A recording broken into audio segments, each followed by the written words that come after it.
Hey friends and fans, Ryan Dohrn here answering your listener questions sent in to ryan@ryandohrn.com. If you're watching us on YouTube, be sure to subscribe down below, click the bell button, and you'll be alerted when new training tips are uploaded to YouTube. All right, next question comes from Travis in Nashville. And Travis is asking this question: Ryan, I'm having trouble with cold calling, yet my boss insists we cold call at least 40 people every single day. Please help. What should I do? Any advice is appreciated. So, Travis, first, I wouldn't get lost in the number of 40. Now, do what your boss says, right? I don't want you to get fired or something like that. Ryan Dohrn told me I don't need to do that. No, you definitely need some quantity behind your sales game. But if what you're having is a problem connecting on cold calls, it's probably because you haven't warmed up the clients. Now, in some sales circumstances, it's easier than others, but what do I mean about warming up a client? Have you connected on LinkedIn? Have you followed them on LinkedIn? Have you followed their company on LinkedIn? Do you like the things that they share on LinkedIn? Do you like the things and share the things that their company shares on LinkedIn? Are you liking and following their company Facebook page?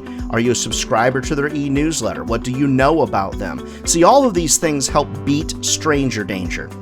Remember, stranger danger is real even as adults. You've been programmed since birth not to talk to strangers. So when someone emails you, like you're emailing somebody out of the blue, first you've got stranger danger in play.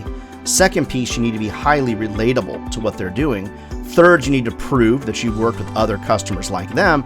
And then fourth is, are you warming them up? Do they know you in any way, shape, or form because of stranger danger?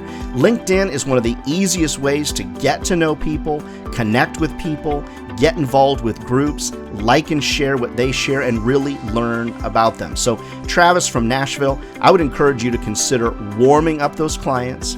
Then the second piece is find and research information, so when you do get a live one on the phone, you're not just a generic salesperson. You actually are relatable to what it is they're doing or what they're trying to do at their company, and then you briefly share some ways that you can you value them, what you can do to increase value for them as a particular company. Travis, reach back out to me, let me know how that works. Friends, love to come and speak at your national sales meeting. Love to coach your team. Reach out to me over at ryandohrn.com. Never forget, if sales was easy, everybody would be doing it. And they're not. We're not crazy. Well, maybe we're a little crazy. But this is a career, friends, that'll feed your family for a lifetime. All right, Travis, good luck. Everybody, we'll see you next week.